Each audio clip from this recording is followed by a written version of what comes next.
It's WrestlePod, the Trupany Show, with your host, James Trupany.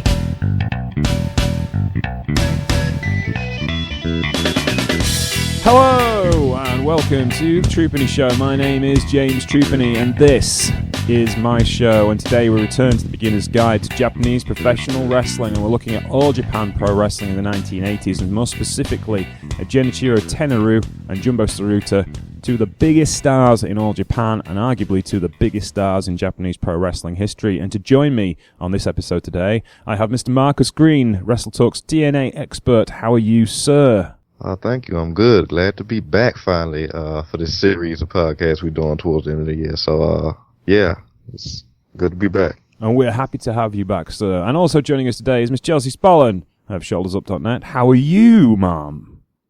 I am doing pretty well, but I'm forewarning you that I'm getting over a cold, so there may be a little bit of snuffling that I'll have to mute very carefully with my microphone. Well, diseases aside, we shall move on. We hope you get well soon, Chelsea. Thanks. And also, I'll start with you. When we're looking at Genichiro Tenryu and Jumbo Tsuruta, it's a very specific style shift over a period of years for All Japan Pro Wrestling. And you've been watching some of their matches, and usually you're a person that comes to things cold as you kind of like learning about pro wrestling as we go. So what were your impressions of Tsuruta and Tenryu in this particular time period? So they're both guys that hit people really hard, and that was not surprising. I was expecting that, knowing a little bit about their backgrounds before I watched any of the matches. What things that stand out to me other than that, they were both a lot smoother than I was expecting, considering that their reputation is mostly just about, the like brutality of you were saying it's like King's Road style, like early King's Road style. Yeah. And they're both incredibly fast and also, strangely charismatic in a way that it doesn't come across necessarily when you're looking at photos of them. Like, you really have to watch the matches to get a sense of how good both of them were at connecting with the crowd. Yeah, I agree with you. You look at pictures of Tsuruta, and he doesn't look like a wrestler. No, he doesn't at all. No, not in his facial features. Like, in his body, he looks like a wrestler. But if you saw just like a headshot of him, he does not look like a wrestler. He doesn't have that static demeanor that you expect a wrestler. Tenryu, yes, he does. But even then, it's a very different kind of thing that we're used to. Marcus, you're pretty fresh to these two as well. What were your impressions of them?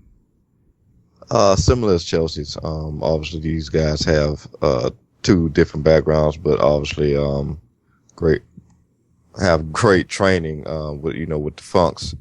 But one thing that specifically stood out to me, obviously two imposing guys, but, as Chelsea said, two hard-hitting smash mouth style guys.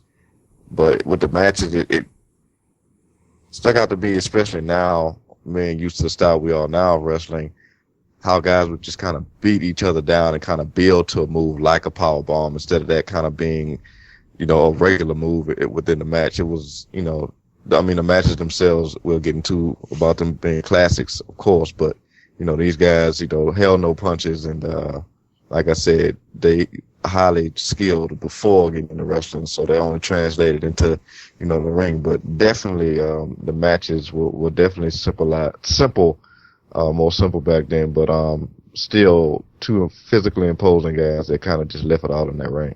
Yeah, I think that's the important thing. Like the physical imposition of these guys, the actual like physical size of these guys is really quite impressive. Let's start with Jumbo Tsuruta. He's 6'6" and 290 pounds, and a guy who can move really, really well. He starts his actual like big name sports career in amateur wrestling, and he was a graduate of Chuho University, where he was the All Japan Amateur Wrestling Champion and Greco-Roman and freestyle as a super heavyweight, which is quite unusual from what I understand. And he won the championship in 1971 and 1972. He goes on to the Summer Olympics in Munich, where he finished the Greco-Roman tournament with no wins, but it gets him this gets him an in with Giant Baba, his hero, the person he wanted to emulate to become a pro wrestler.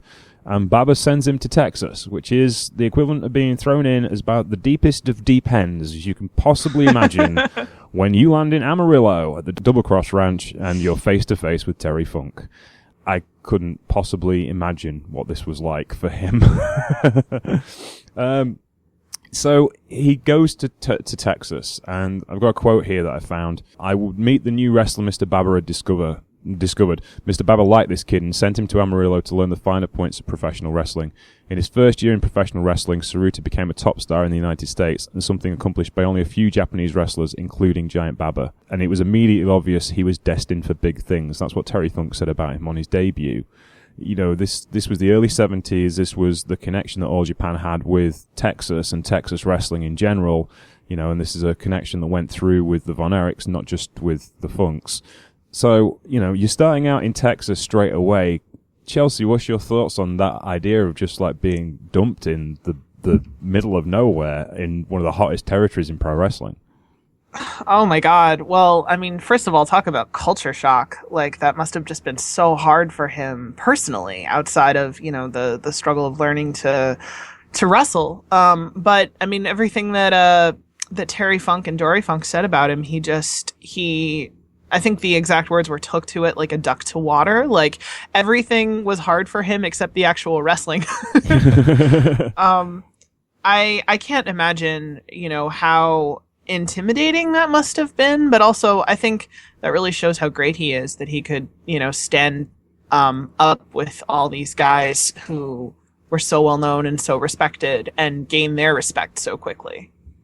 Marcus, what are your thoughts on this? I mean, you've seen guys kind of like been thrown at the deep end in TNA and Ring of Honor. Do you think it was necessarily a great move for him at the time? Clearly it was for him, but is it something you'd recommend for everyone? I mean, I think it takes somebody like a Baba, who I think also, you know, discovered Tenryu, but, you know, at the same time, you know, I don't think he would have thrown him in that deep end if he didn't, you know, he wasn't as skilled as he was. And obviously you talked about his accolades ahead of pro wrestling, and for him to be, you know, kind of thrown into that shark tank, it takes a certain kind of individual to be able to stand up, you know, to those pressures and kind of prevail. So I think, you know, it was kind of foresight on Baba's part to kind of see that in him, and obviously, you know, it paid off when he's, like Chelsea said, he kind of took to it like a duck to water. So I think it kind of takes, you know, foresight, and the kind of mentors and trainers to see that in performers ahead of time, because as we've seen, a lot of people get thrown into that water and they drown, and in a sense. But yeah, I mean, I think more so back in that day, it was more so important to get these guys, you know, if they had that kind of potential, to really get them kind of in the trenches to see if they could really hang, because of, you know, what was going on at that time and the level of consistency and performer that they, you know, were trying to get to at that time. So, yeah, I mean, I think credit to Baba and definitely, Tsuruta, because, you know, just, you had to be a different kind of guy that survived at the time for them to, you know, like Chelsea said, have that culture shock and still prevails. It just hats off. Yeah, it's quite an incredible story. And similarly, when you look at Genichiro Tenryu, and Tenryu's a sumo. He's a very good sumo. He was ranked as Sekatори for 27 tournaments in the top Makuuchi division. His highest rank was Megashira 1. Upon the death of his stable master, he moved into a new stable, which is not the easiest thing to do in sumo. You know, sumo's very cliquey that way, and the way the stables work is very political. As he found out, his new stable master he fell out with, and he decided to move on with his career, and he becomes a professional wrestler. Now, we've talked a lot about, in the past, the shadow that Riki Dozan casts over pro wrestling. And you can see in Tenryu, here's a guy who's gone through the sumo system. The politics of the sumo system has got to him, just like Riki Dozan. And you can see Giant Baba, who scouts him in 1976, seeing a lot of that story. And, well, it worked once before, can we do it again? And Tenryu is an incredible natural athlete, just like Tsuruta is. But there's a story for you already that, you know, here's one of these repeating conversations we're having about Puroresu. Now, the sumo background in Tenryu really comes into play later in his career, but I wanted to mention that because that's where he gets his background from. Did you see that, Marcus, in anything of the things you watched, or do you think that that was more of kind of like the storyline side of his career, or like an added extra to his career? I think a little bit of both. I think it only helped in terms of his career, because even watching him in the ring, he was clearly a fighter. He didn't appear to me like he backed down from a chance, especially facing off against Jumbo, who just laid in offense for a lot of the, those matches. So, he was certainly a fighter, and I think something like what you delved off into only helped in advancing him in the storyline. But I think a guy like that, like I said, doesn't back down from a challenge, is very stands up for what he believes in, and just overall, aggressive. So, I think somebody like that would have definitely prevailed no matter what came his way. But, like I said, it takes foresight on those guys who are over mentoring and training these guys to see exactly their strengths and what can help them succeed. So definitely I saw that. Chelsea, what did you think of Tenryu in his early career, having watched some of the matches this week? So I did see some of the sumo connection in that you can really tell he knows how to use his weight to move people around. And he's not afraid to just like charge at people. I was thinking about it, I was like, oh, okay, that makes total sense. Especially like he had a move I've seen him use a few times, like it's a power bomb. I think they call it a folding power bomb. Mm-hmm. Like I was like, oh man, of course the guy that is known for that is an accomplished sumo wrestler. Like it's so physical. There's like this aura around him that he's, I don't want to say dangerous, but impactful. You really feel, yeah, impactful. That's the right word. You really feel his presence pretty much right away. I mean, like right from the time he gets in the ring until the thing is over. It's interesting. You don't really see how charismatic he is until you're watching one of the matches. I think I said that earlier. I sort of get the impression of him that maybe he was somebody who was more comfortable in performance than he was outside of it. Like what I read about his personality, it sounds like he was kind of shy and had trouble getting along with some of the guys he worked with because he wasn't as outgoing as he was in the ring. Yeah, no, I can understand that. He seems to be, he's got this kind of quietness about him.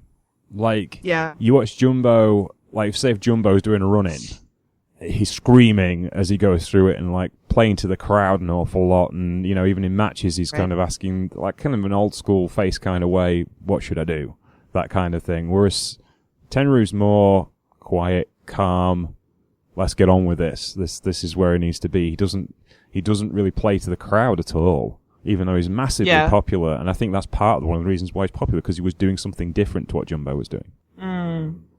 Yeah, that contrast is really good between the two of them. Like the chemistry that they have as wrestlers is really phenomenal. Yeah, and it's interesting you should mention about his weight. I'm just looking at his statistics here. He's actually 30 pounds heavier as a pro wrestler than he was as a sumo.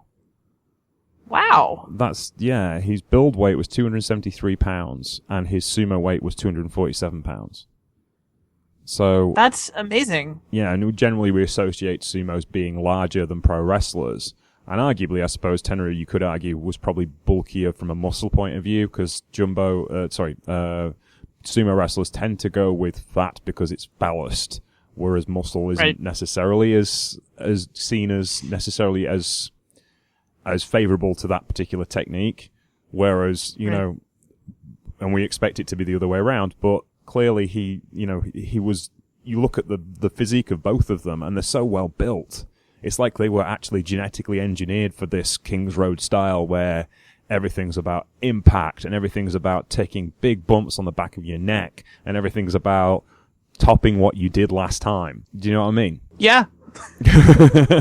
Yeah, and he carried it and moved like, he wasn't heavy at all. So, like I said, that's credit to them. But like you said, I think it's interesting that, those specific body types with that style, it wasn't exactly, Adonises all around, anything like that. But those guys were built for that. So, yeah, I mean, that just, again, credit to that style coming in ahead of time, that sumo style. He kind of had a certain level of edge with it, but, for him to be able to, carry that weight as well as he did and distribute it, like Chelsea said, kind of throw his weight around and, adapt to the style that he had to go through every night, especially with somebody like, with Jumbo. Just like I said, credit to him. Yeah. Now, Tenryu also goes to Amarillo, and he's trained by Dory Funk and Terry Funk, as well as Giant Baba. And, you can tell there's a lot of funkisms in what Tenryu does, much the same as a lot of funkisms in what Tsuruta does. And the Funk brothers, as we talked about on earlier podcasts, were the biggest deal possible in All Japan Pro Wrestling. Certainly up until about 1981 and Terry's forever retirement speech. And as we have been proven many, many times since, Terry and retirement are old friends. They keep meeting up every couple of years or so. The Funks were massively, massively over, more over than any Gaijin team had ever been in Japan. And the lot of the things specifically that they did, you can see where Tenryu and Tsuruta take it to the next level. And they're both, I think we've talked a lot in the past on this podcast about what's the appeal of certain wrestlers. And there's a classical appeal to both Tsuruta and Tenryu. They're both charismatic. They're both genuine badasses. They are genuine guys who could beat you up in a fight. As Ric Flair once said, he was due to go on tour to All Japan. What happens when Jumbo decides he wants to be NWA World Heavyweight Champion? These guys have all the tools in the early 80s to be something very, very special. And Tsuruta's kind of like going about it in a different way to Tenryu, but they're both going to get there in the same way. And Baba sees that potential in both of them, and he puts them together in a tag team called Kakusuru, which is the Ryu from Tenryu and the Tsuru from Tsuruta, which is very smart. And they become the flagship guys for All Japan Pro Wrestling. We talked about Riki Chosu and Fujinami a couple of weeks ago, and they feud with Riki Chosu during the Japanese Pro Wrestling Invasion angle. They are the top guys of the promotion right through the early 80s. But if you look around them, the things that were going on in All Japan Pro Wrestling, the NWA Championship, NWA connection is still there. They're getting a lot of stars in from Texas. And a lot of the things I watched this week, you've got such a melting pot of styles. You've got the Freebirds, the Von Erichs, bringing in that Texas brawling style that's really, a really kind of stiff, over-the-top athletic style. And you've got guys like Bruiser Brody and Stan Hansen, the king brawlers of the North American independent scene. That melting pot's really important, I think. Chelsea, what are your thoughts on the matches of their opponents that you've seen this week? Of their opponents. Yeah. So I watched matches that they had against Riki Choshu and Yoshiaki Yatsu. Yeah. Because there were two that had 5-star ratings from Meltzer. Right. And you can see some of the diversity of styles even just in working with their Japanese opponents. It's interesting to me how I think of Japan as being so much better at producing like homegrown stars than some of the American promotions that I follow now. And at the same time, you still have that diversity as a really key ingredient to making really, really great wrestlers. Yeah, no, I agree with you. And it strikes me over this time period. I watched Tenryu versus Kerry Von Erich for the Missouri State title in like 1984. It's kind of like watching a match from Dallas in the same time period. It's very steady.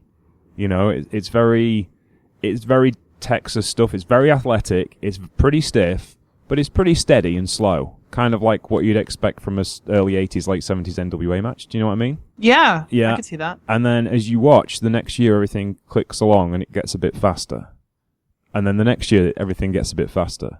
They're adapting, they're taking these things on board, and, when they're wrestling with Chosu, everything gets a lot faster because we know how hard Chosu hits, or we know how quickly he is, and all that impact suddenly starts to happen.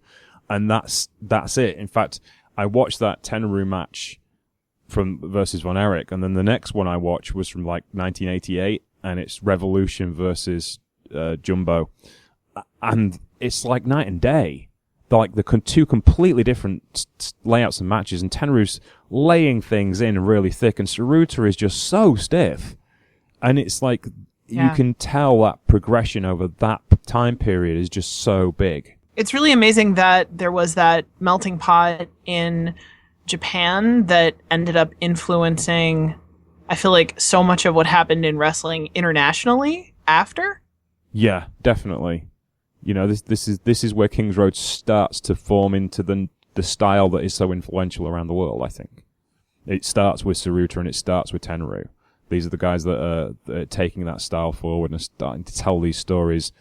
You know, they've got this slow, traditional-based storytelling style, and the moves are very traditional-style moves, and then they're linking these moves together, and it's like, well, now we have to do this amount of moves for this to happen, and they're starting to get very strict boundaries and rules to what King's Road should be. Marcus, what are your thoughts on this development, you know, this time period? What matches have you seen, and do you agree with us? Do you think it's like a development? I mean, definitely. I think I agree 100%. I mean, I've seen the tag matches against, you know, Chosu and Saito against Tenryu and Jumbo, but just, you know, overall, all these guys are physically imposing. But you know, if we took them and placed them today, a lot of guys, you know, expect a certain slow pace, more methodical style. Like you said, these were smash mouth.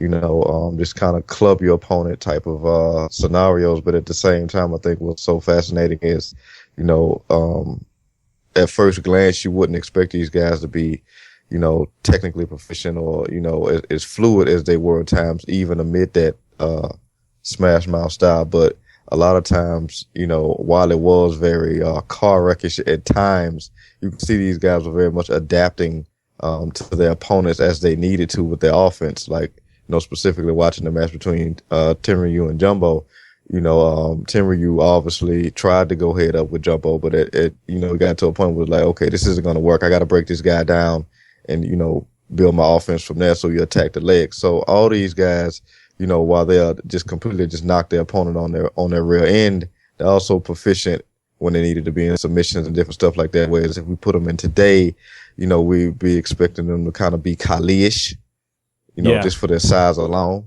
and kind of just do the bare minimum, do these big moves, do the power bombs or choke slams and stuff like that. But, you know, these guys was, you know, very diverse back then, and that only helped the evolution, like Chelsea said, nationwide. So. Yeah, it's very interesting to me how this development comes along, because I think, you know, Alex Edwards said it a few weeks ago. I'm not as familiar with this era of wrestling as I am the New Japan side of Puroresu, because that was kind of like my home promotion in Japan, because that's what I saw first and that was what I was interested in. And as we're doing this series and you're starting to see things pick apart, and this is what happens when certain styles go a certain way, this is really fascinating to me, and I hope the listeners are enjoying it as well as we're, like, you know, discussing all this stuff, because it's interesting where you get these breaking off points. Before we're talking about any more about the history, who do these guys remind you of in the current wrestling industry? Is there anyone that kind of like you would latch onto as this guy's kind of been influenced by Tenryu and this guy's kind of been influenced by Tsuruta? I can see a little bit of a connection, I guess, maybe between Tsuruta and Ishii, I think. Like, just maybe it's just like the magnetism and the size, I don't know, but have sort of a similar energy, I guess. Yeah. I'm trying to think of somebody that Tenryu reminds me of. It's harder. Yeah, I think. I think with me with Tsuruta, it kind of, you know, I can see where, you know, Nakamura has shades of him just because of, you know, having that kind of knee-based offense at times. Yeah. I think that's interesting. Yeah, because Tsuruta's like his running knee, such an impressive move. You know, he was the first guy to really utilize knees outside of, you know, a knee lift, which is kind of like the standard thing. You know, he's the first guy to kind of like really use, well, knees. There's a whole kind of joint here we're not using very well, and there's a big storytelling device which we can do about leg locks, and so yeah, it was a bit of a genius maneuver, really. And I would agree with that. I think Ishii was a Tenryu protege. He was a King's Road guy originally because of War, which we will get to at the end of this podcast. But, you know, he was a guy that kind of grew up in that King's Road style, so I can definitely see why you would put him in that jumbo kind of, what's the word? Kind of style tree, isn't it? Yeah. And yeah, so it's interesting because the kind of guys who were unique in their time period, and it's difficult to see it, but you see more of the influence of their style, what's happening. And one of the biggest things that they did was the breakup of the Kakeru team. In 1987, in a feud with the Road Warriors, they eventually lost to the Road Warriors, and Tenryu split away from Tsuruta and formed his Revolution stable, with a lot of the guys from the International Pro Wrestling Organization that had been led by Riki Chosu, who was slowly on his way back to New Japan Pro Wrestling. They also picked up a young Toshikawa Kawada and Yoshinari Ogawa, who were proved to be very influential wrestlers in All Japan Pro Wrestling after Tenryu left. But this was really something very special because they weren't a heel team; they were just a stable in All Japan Pro Wrestling. But their feud with Tsuruta and various members of All Japan's regular army, that became something very special indeed, and became very much the driving force behind All Japan storytelling for quite some time until Tenryu's departure from the company. And Revolution were based upon the old sumo idea of having your own stable and that sumo politics, which I found very, very interesting, because it's something Tenryu falls back on later in his career when he starts War. Any thoughts on Revolution as a stable? I mean, we have a lot of stables in Japanese pro wrestling now, but this is the first real one that really makes an impact, I think. Kind of indicative of natural progression in terms of specifically, what they're doing now in New Japan, but even back then, the kind of whole thing with, Tsuruta and Tenryu, just, great foes, make, great allies, and then from there, kind of just transition them back in the foes and bring in different guys around them. So, I think, what we get today, in today's wrestling climate, a lot of times when you have a great feud, it kind of just get milked for everything it does until you just don't want to see either guy need each other for like years. As opposed to back then, they played so many different variations with somebody like Tsuruta and Tenryu that you never got bored with it. They never, milked everything out of it. You always had that kind of tension there, and just bringing other guys in at a time where, the company may have been kind of transitioning out from bringing in foreign talents and focusing on, like Chelsea said, they're kind of homegrown.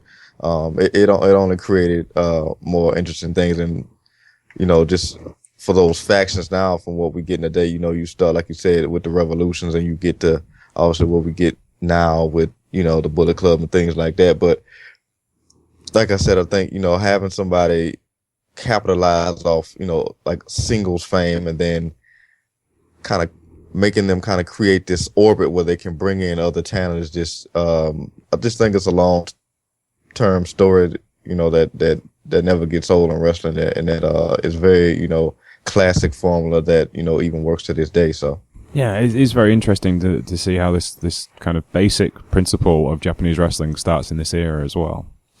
Now, looking at their careers outside of Japan, Tsuruta is probably the most successful earlier. Now, he's a bit older. He makes his debut in 1973, whereas Tenryu is making his debut in 1976. But Tsuruta is beloved in North America, and that early run in Texas really does help solidify him as a big star. So much so that during the AWA co-promotional period for All Japan Pro Wrestling in the 1980s, when All Japan and the AWA, who were not members of the NWA family, as it were, but they did have a seat on the board, even if it was non-voting. So it was kind of part of the NWA deal. But the AWA championship was won by Tsuruta in 1984. He defeated Nick Bockwinkel February 22nd, and he lost it to Rick Martel in May 13th in St. Paul, Minnesota. Now, that's a fair amount of pressure to put on a wrestler that's had 10 years in the pros, but, he's not a big star as big a star in North America as perhaps other guys had been, but he was a guy that kind of, it proved what kind of faith that certainly Vern Gagne had him in the AWA, and probably the kind of faith that Giant Baba had for him, especially winning the championship in America rather than winning it in Japan. Anyone got any thoughts on that one? So it's interesting to me that despite all the things that are, or maybe because of all the things that are so unique about his style, like, he never seems to have a problem connecting with the crowd. Like, nothing I've watched him in is something where the crowd is quiet, Yeah. They always get excited. There's always that really, really great sense of timing and like the sort of like the slow build towards a really, really exciting finish. Even though the matches themselves aren't slow, like the pacing is really, really quick and intense. But you still get the sense of that, like, I don't know how to put it. Like, the pacing is really, really exciting. And I think that probably helps. There's certain things about wrestling when it's done really well that are just kind of international. Like, you don't necessarily have to know who the wrestler is or even know that much about them to be able to see that whatever they're doing is working, even if it's not something where you could verbalize why all the nuts and bolts of it are coming together, It's amazing that there are so many guys that came out of this time period who have the skills to put on great matches like that with a crowd that doesn't necessarily know them and just instantly win everybody over. Yeah, and I think a lot of that comes down to the learning excursions they've had. They understand audiences at an international level. I mean, you look at guys like Satoru Sayama, who we're going to look at in a couple of episodes' time, and Akira Maeda. They're being sent to Germany, and they're being sent to Europe, and they're being sent to America and then Mexico. They understand how to make different crowd works in different environments. And though the All Japan guys maybe only did a stint in Texas for a year to learn their trade, that's still a lot of different audiences, because Texas is a big place. At this particular time period, right. Texas has got four or five full-time territories. You had the Von Erichs in Dallas, you had the Funks in Amarillo, you had an office in Houston, you had an office in Corpus Christi as well, I think. So you've got, this is a big place with very diverse and different crowds, so there is more chance of these wrestlers to learn how to create those connections. Marcus, what's your thoughts on this as far as their stints well, certainly Tsuruta's stints in the United States? I mean, definitely, I agree with what you guys said in terms of just, the way that they interacted with the crowd, and obviously getting them exposed to those different crowds allowed them some maneuverability when they had to transition over at times. But I think, at the foundation of that, specifically, taking it back to them training in Amarillo, Texas, all these guys were, legit tough guys. It wasn't just something they played or something they were playing up. The believability is there. We talked about it on the previous podcast, where a lot of times today, where you have guys just, there's a certain level of fear that just necessarily isn't there as it was in the old days. Like, you have somebody like a Brock Lesnar who is just imposing, period. But a lot of fans would think they could come up to a guy like Roman Reigns and beat him in a fight or things like that. But back in these days, I mean, these guys, what translated universally, kind of that saying of, everybody's a tough guy until they hit him in the mouth, until they get hit in the mouth. And, when you saw these guys in these matches, I think even if, like Chelsea said, if you didn't know them, I think a lot of times their in-ring and the way they took shots and delivered them just spoke for itself. So I think, like Chelsea said, a lot of things in wrestling are just universal. And, taking a guy that's 6 foot whatever and making them look like a kid is definitely awe-inspiring at times. So. Right then, we'll move on to Tenryu just a little bit here, because funnily enough, the Road Warriors have something else to say in his career. The Road Warriors named Tenryu as their partner after in the NWA World Six-Man Tag Team Championships after the Road Warriors turned heel on Dusty Rhodes. And that's an idea he takes back to Japan, funnily enough, during the war years, and they start a six-man championship. And the NWA World Six-Man Championship was a fairly unloved set of title belts, and it was, a bit of a comedy footnote. But if Tenryu hadn't taken that back to war, then undoubtedly we definitely wouldn't have had the Trios Championship in the Never Open weight, and we probably wouldn't have had the new Ring of Honor Trios Championship either. Probably would have had the Lucha Underground Trios Championship, because Trios have been a very big part of Lucha-style wrestling for a very long period of time. But I just think that was just a little interesting footnote that Tenryu's major contribution to North American wrestling to start with was the belief of the Road Warriors in Tenryu. I'm not sure how much that was the Road Warriors and how much that was Dusty Rhodes telling them to pick Tenryu, but there you go. And it was a championship that was kind of ignored after him and the Road Warriors held it. I think the Freebirds were the next to win it. And with Brad Armstrong, it was Jimmy Jam Garvin, Michael Hayes, and Brad Armstrong, which is funny because the original Freebird, who wasn't in that, was too busy in All Japan Pro Wrestling Genichiro Tenryu. Anyway, both of these guys had an awful lot to say in the founding of the Triple Crown. Now, we're probably going to talk about the Triple Crown separately, and I say this a lot because, you know, there's lots of things that will branch off, but it's worth looking at the birth of the Triple Crown here just a little bit. The Triple Crown, as we've talked about before, is the championship of the NWA International, the PWF World Heavyweight Championship, and the NWA United National Championship. And it's important to understand how the Triple Crown works because it's all down to the booking of professional wrestling in All Japan. Because during the late 1980s is the time when All Japan withdraws from the NWA. So, you know, as the NWA becomes less important to them and they start to close the doors and become a self-contained promotion, it's these homegrown guys that are the ones that develop this style of championship and the way this championship is presented. And it becomes literally the biggest championship in Japanese wrestling at that time. It was the one to win. It was incredibly important to the Japanese wrestling industry, and it was incredibly important to how All Japan was perceived as an organization. And this King's Road style was all about your trip to the Triple Crown and how you got there. And it was an incredible level of different matches and different styles, but all working within this boundary of King's Road. So, going back through these championships, Tsuruta wins the United National Championship in 1976, again in 77, again in 1980, again in 81, again in 82, and finally in 1989 to make it part of the Triple Crown. The PWF Championship is really more of Tenryu's championship. He wins it in 1988, but he was also on his way to Triple Crown unification. He was the first person to hold the NWA United National Championships at this point, and the PWF Heavyweight Championship. And then there's the NWA International Heavyweight Championship, which was the big title that came over from the JWA. And Tsuruta wins that in 83, he wins it again in 86, and he wins it again in 88. So even before the Triple Crown is born, you can see how much Giant Baba believes in these two guys. They are winning the championships on a regular basis. They are getting a big push behind their championship reigns.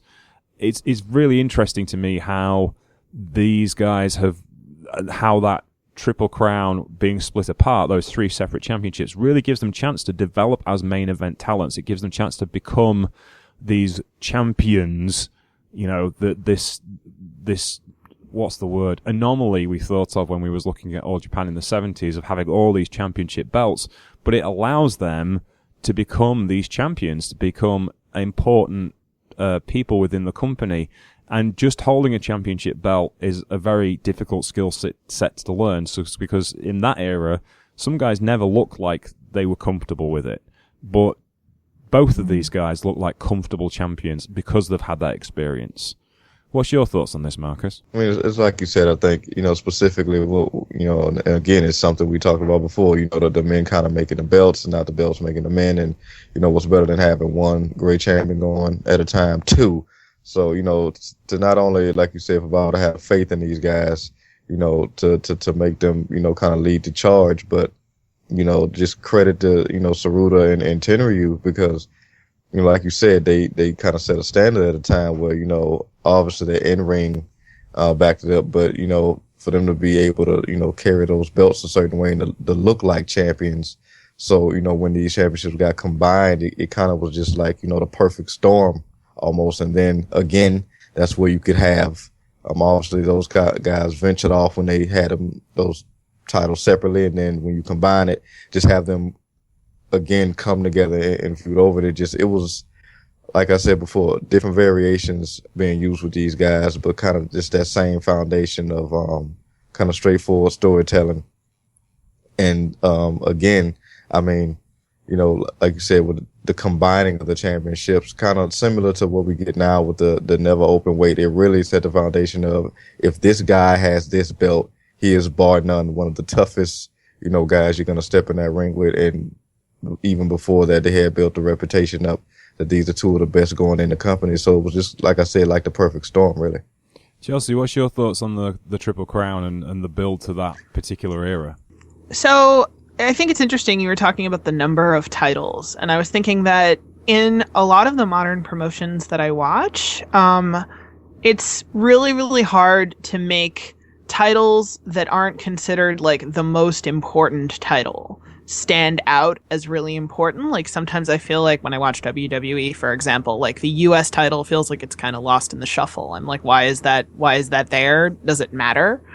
And I never feel that way when I watch title matches from this era. I always feel like even if there's a story there that I haven't personally followed just because I haven't watched all of it, you always know there's a foundation there. So it feels like there's a good job being done, I guess, with the booking, to make sure that the titles really are distinguishing the wrestlers and adding to the excitement behind the event. You know, it doesn't feel like it just gets lost in the shuffle, I guess. Do you think that's down to the presentation of the championships? I mean, not just there's less championship matches for a start. Even in this era, there are 3 titles, so you can have championship matches every month, but they're not defended that often. So maybe you'd probably get 1 championship defended in a month, and you'd get, it becomes more important because there's less championships. Less championship matches, right, for a specific championship. But also, like, the pomp and ceremony, the big introductions, the flowers, right, the ceremony of it all. I think I was reading a Clive James book this week about called Postcards, which was something he wrote in the 1980s, and he said the fascinating thing about Japanese culture is they can make a ceremony out of the smallest possible thing, and it will be interesting to you, and you will love watching it happen.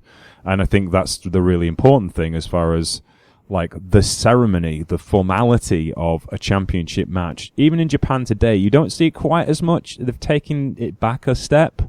But, the sponsor presenting the championship belt and the check and the trophy, and you still have trophies for championship matches, all that metadata makes things more important, whereas comparing, a championship win in the US, if it's an important championship win, you might have some streamers and some fireworks. But generally speaking, it's, this guy's the champion now, or this lady's the champion now. Right. Does that make sense? Does that make it feel more important, or is that just part of the tapestry? I mean, I think those things are definitely factors. That's a really good point. I also wonder like Marcus mentioned before, how the guys are making the belts and not the belts making the guys. Like, I think sometimes American wrestling relies a little too much on, if we put this title on this guy, it's going to make that guy into an important person. And I feel like the championship matches I watch from this era, it's the other way around. It's the guy distinguishing the title. And even though it's presented as like, here's this title and it comes with all this prestige and it's the best thing, it feels like the wrestler still maintains their individuality, I guess, separate from the championship, even when they're holding the championship, if that makes sense. Yeah, and I completely agree with that. And you look at the guys that were fighting for these belts as well. I mean, this is just 1984. Michael Hayes, David Von Erich, Genichiro Tenryu, who wins it twice, and he when David Von Erich passed away, there was a tournament, and he beats Ricky Steamboat in the final. And then he drops the title because he gets pinned in a tag match by Yoshiaki Yatsu, and he refuses the title. And there's another tournament, and he beats Ted DiBiase in the final of that tournament. And then he's beaten by Stan Hansen, and Tsuruta gets it in 1989. So like that's a period of 4 years between 84 and 88 where Tenryu is champion twice, and look at the guys he's beaten. Yeah. You're right. These guys are making the championship, but they're bringing in the right guys to make that work for them. And I've got to go and find that Steamboat versus Tenryu match after this. But yeah, it's and it's really the guys are making the championship. They're making the belts really important, and they're making them this match quality that's building all the time in this steady tick over towards the King's Road style, where they're borrowing little bits of this from here and little bits of this from here, and it's becoming a more balanced and smoothed out style and a more balanced, smoothed out storytelling technique. It suddenly becomes much more important to the match quality, and it becomes the whole thing. It becomes All Japan. It all becomes all encompassing as they leave literally the entire wrestling industry behind.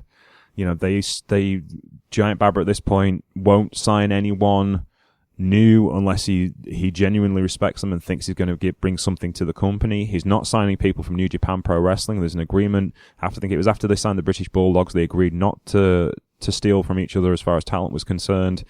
They're not bringing in Gaijin like in the old days where they would like take one company's guys for a tour.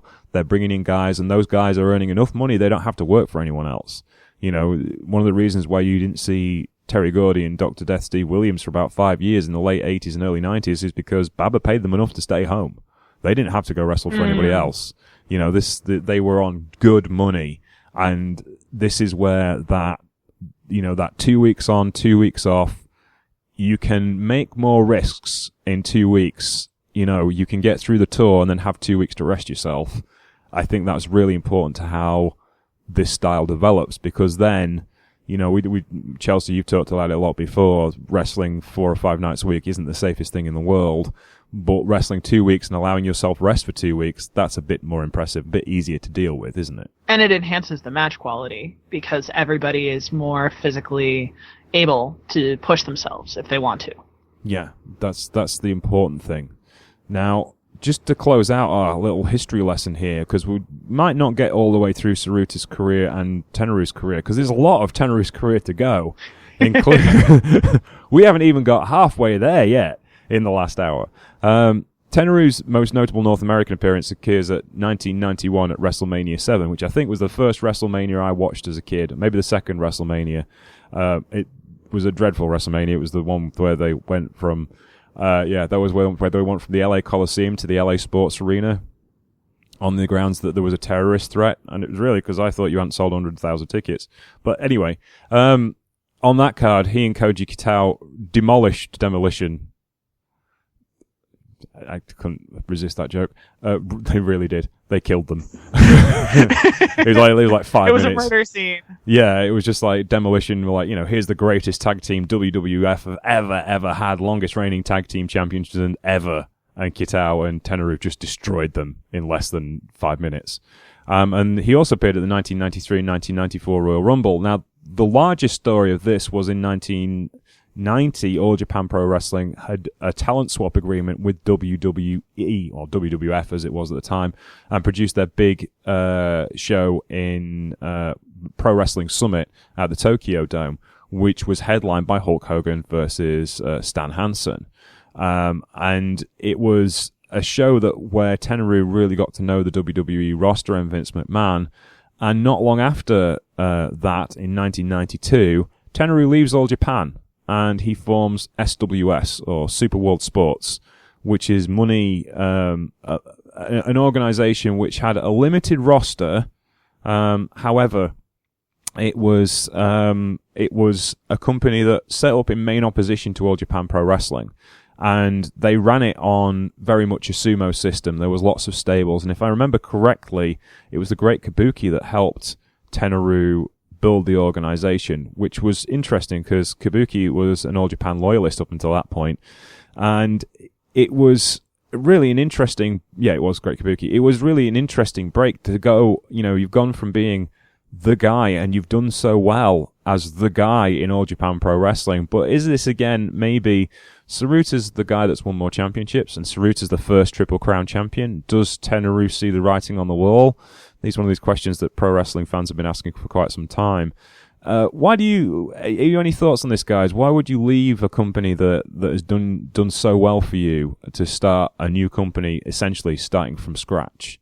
Marcus, have you got any thoughts on this? I mean, maybe just, obviously, there was a lot of loyalty, back then, specifically because of the opportunities that they got. And, but, maybe he saw some things, obviously he had garnered a lot, both financially and skill wise. And, in terms of accolades, maybe he saw some things that he could possibly do better, provide more, opportunities for guys who may have not received them while he was on his run. And, maybe sometimes you just kind of want to be your own man and do your own thing. So, I think it's a, multitude of elements. A lot of times we don't understand because on the outside looking in, it looks kind of comfortable, but obviously we're not in that person's shoes. So we never know. But, I just think it's a myriad of things, like that, just to kind of, provide, take all that knowledge that he had gained and kind of disseminate it and, kind of create his own, revolution and just see try his hand at this, particular, position as a, guy over an organization as opposed to just being within one. So, I just think it's a, multitude of things, but, at least he tried it. This is true, and it was something that Vince McMahon was heavily involved in, and this was really the first crack at trying to dominate the Japanese market. Now, Chelsea, you have been known for trying to analyze Vince McMahon's mind from time to time. Vince's relationship with Japan, it kind of starts here in many senses. What do you think Vince was thinking? Do you think he could really take over the Japanese business in the same way he'd taken over the North American business? You're asking if I think he could, thought he could then, or you're asking now? I think both. Because this is the first chance that he really kind of puts a lot of money into in Superworld Sports.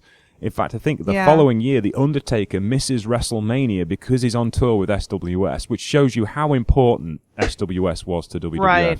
I don't necessarily know that Vince would have thought he had to take over to think it was worth trying. He strikes me as somebody who, in some ways, is a very, people talk about him being a businessman, and he is, but in some ways he's also an artist. He thinks like an artist. He wants to push the boundaries of things when it suits him. And which is not the way that people talk about Vince now. They always talk about, he's an old man set in his ways. And he is, but he's also a risk taker. He's done some things, if you look at the course of his career, where he's done some things that you wouldn't have expected him to try. Like when he tried to start his own football league, Yeah. I'm not surprised that he tried SWS as an experiment. I'm also not surprised it didn't work. I don't know if Vince knows enough about connecting with the Japanese audience to be able to successfully dominate the market in Japan. And I still feel that way because I don't know, maybe I still feel that way now because of the way that WWE treats their Japanese stars, which is to say, I don't think they use them as the main event draws that they should be. They have a tendency, unfortunately, to take Japanese stars for granted when they're on their payroll.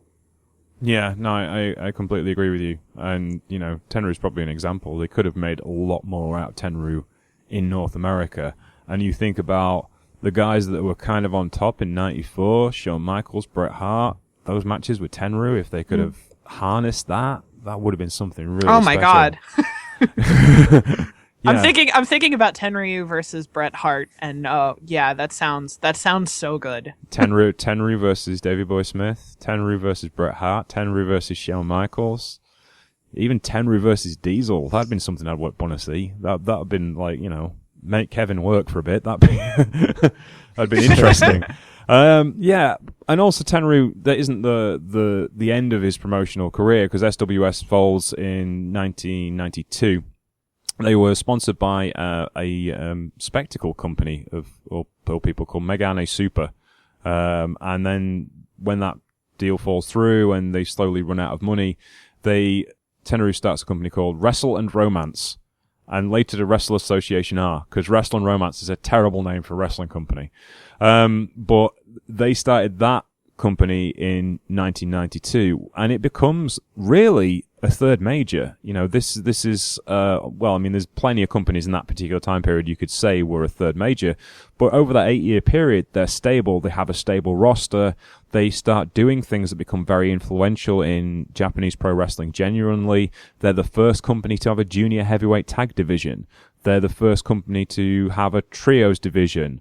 You know, lots of things are happening in War that are very risky, that are very different. They're not the same as what's happening in All Japan. But this is the final nail in the coffin for his relationship with Giant Baba, because as we discover, there is no greater nor more heinous crime than setting up a promotion in opposition to Giant Baba as far as his mind's concerned.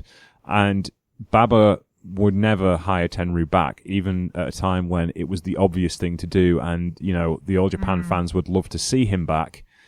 It was just something he wasn't going to do, which may have been detrimental to the All Japan product of the mid-1990s, but I think it kind of says a lot about Baba as the man standing by his principles and saying what he wanted to say as a promoter. Jumbo Tsuruta, on the other hand, is very successful, and he becomes the first Triple Crown heavyweight champion in 1989. He goes on to win the championship again later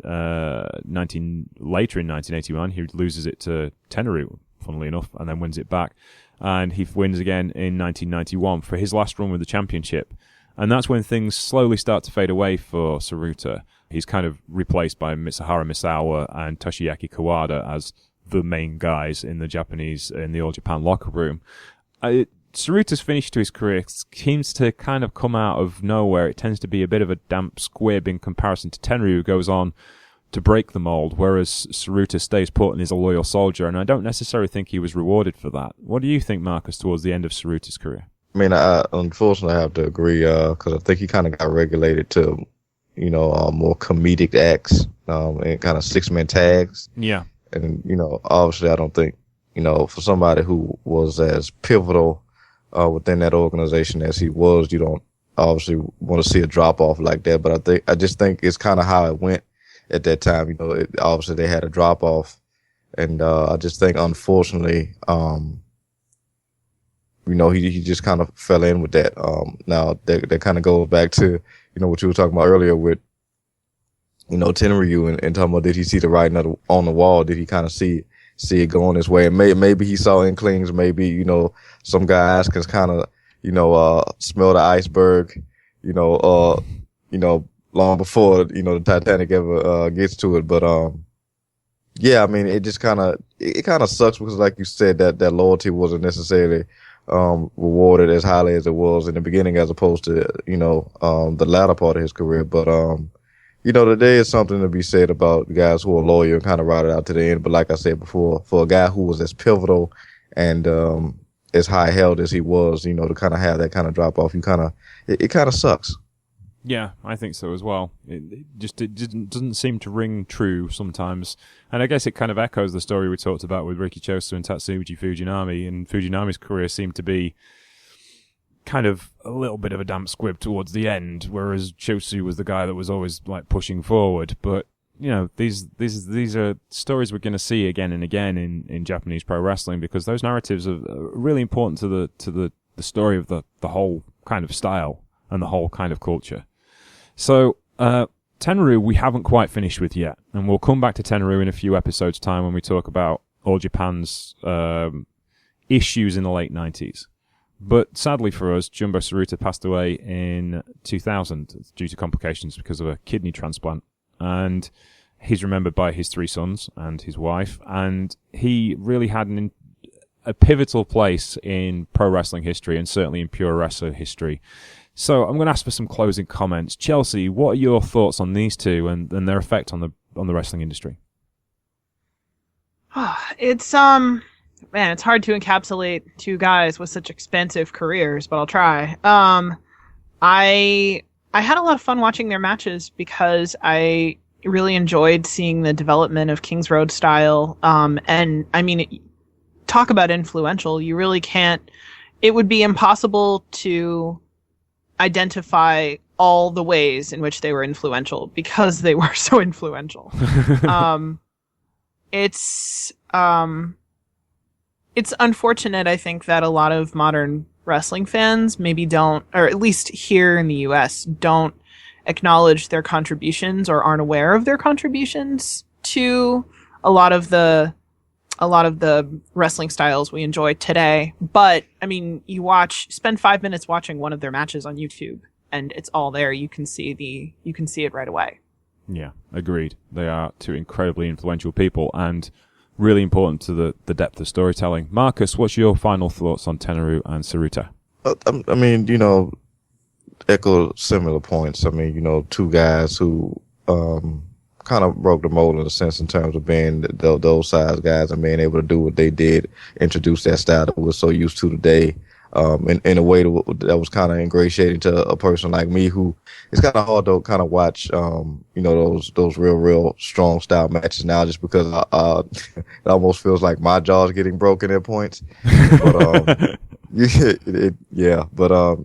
I mean, just, two guys who kind of, obviously who had a lot of confidence, coming, from Baba and really kind of, forged their own paths, and like I said, that variation that was used, putting them together in terms of being foes, and then essentially partners, and then just continuing that trend throughout their career, really just allowed these guys to kind of dominate in so many different facets, and we don't necessarily see that with guys today. Just because I don't think they get a chance to be as well-rounded as we got to see with these guys. But definitely two guys who, blazed their own trail. Might have not necessarily, as we talked about, had the amount of success in the popularity that they had in the end of their careers they did, opposed to, the beginning. But two guys who definitely were trendsetters and men who, wanted to do something different and, was at the end of the day, like a lot of guys we talk about in terms of, the British scene and Japan in general, just legit. So. Yeah, very much so. And my closing comments were basically, the influence is really important, but the companies that they're directly affected, you have SWS, you have War, FMW is really, a progression of the style that they had, though with a few more bombs and barbed wires. And also Noah becomes another company that is heavily influenced by Tsuruta and Tenryu. I strongly advise you look up these matches. If you want to start somewhere, look at Tenryu's last ever match. It was against Kazuchika Okada last year, on a Tenryu Project show. And it was actually on New Japan World, so you can find it on there. And Okada, does an incredible job with Tenryu, who's very much at the end of his career. But Tenryu's still trying hard, and he has a lot of pride in that match, and you can tell. So this has been the Troopany Show for this week. Thank you very much for listening to us. You can find us on the Wrestle Talk Podcast Network. So please leave us a review on iTunes, or a review on SoundCloud, or a review anywhere. You can find Chelsea at Chelsea Comics and shoulders_up on Twitter. Thank you very much for joining me today. Thank you for having me. And you can find Marcus at Paradox Kid on Twitter, and you can talk to him about pro wrestling as well. Yeah, thanks. Thanks for having me. Glad to be back. And thank you very much for listening. We'll be back next week. Bye.